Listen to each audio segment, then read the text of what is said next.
Design, où es-tu? Voilà l'intitulé de l'exposition ouverte le 16 novembre à la Cité des Sciences de Paris. Une exposition sous forme de questions qui va durer 4 mois, organisée par l'APCI, l'Agence pour la promotion de la création industrielle. 170 réalisations sont mises en lumière sous différentes sections thématiques pour montrer les différentes facettes du design d'aujourd'hui. Le concept de l'exposition, en fait, il est assez simple. C'est que depuis une vingtaine d'années, on nous dit le design est partout, le design est partout. Et aujourd'hui, on a eu envie de poser la question, de dire s'il est partout, où il est vraiment. Donc en fait, on design où es-tu pour montrer sur des objets qui sont du quotidien, professionnel, de service, du graphisme, où exactement le designer est intervenu. Du parapluie à la voiture, en passant par les installations médicales, le design se décline dans tous les domaines.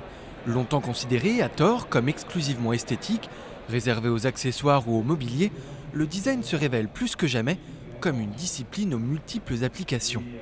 Tous les designs sont représentés dans l'Observer puisqu'il faut absolument illustrer que le design, c'est plusieurs métiers. Donc il y a le design produit, le design graphique, le design culinaire, le design de service, le design numérique, le design sensoriel. On a identifié, nous, à la PCI, 10 métiers de design. Pour célébrer ces métiers et les hommes qui font la création d'aujourd'hui, en préambule à l'ouverture de l'exposition, une cérémonie de remise des étoiles du design est organisée, afin de récompenser les meilleures réalisations de l'année. Des produits bien conçus, mais surtout porteurs. Cette année, Fleur Pellerin, ministre chargée notamment de l'innovation, a tenu à remettre quelques étoiles. Un signe fort de la part du gouvernement, cofinanceur de l'événement, qui témoigne de l'importance qu'il accorde au design.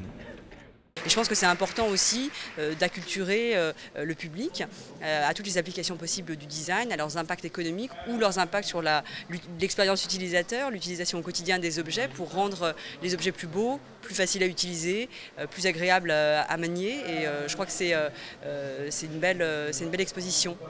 Si l'événement destiné au public a pour objectif de dresser un portrait de la discipline, la PCI se donne surtout un objectif: montrer aux entreprises tout l'intérêt de miser sur le design. C'est important, un observateur du design, parce que c'est un encouragement en tout premier lieu, et surtout c'est plus que de récompenser simplement ou un designer, c'est le fruit d'un travail entre un designer et une entreprise. Le design pour nous, c'est important de montrer que ce n'est pas que de la créativité, que ce n'est pas que de l'esthétique, mais que c'est une véritable démarche avec une approche spécifique qui s'intéresse aux problèmes de tous les utilisateurs, que ce soit l'utilisateur final, que ce soit le vendeur, que ce soit le distributeur ou l'entreprise ou le fabricant. Et pour nous, il est très important de montrer des réalisations qui font appel à cette démarche. Le métier du design est de mieux en mieux reconnu dans les entreprises. Néanmoins, avoir un prix décerné par un jury international, indépendant, qui nous permet d'avoir un avis de nos pairs, mais externe, est bien entendu de très grande valeur en interne. En 13 ans d'existence, l'Observer du design s'est placé au rang d'institution majeure. L'événement fait office de rendez-vous annuel de la profession. Nous n'avons pas énormément d'opportunités de nous réunir, de fêter et de montrer ce que le design peut apporter, notamment aux entreprises industrielles ou de services.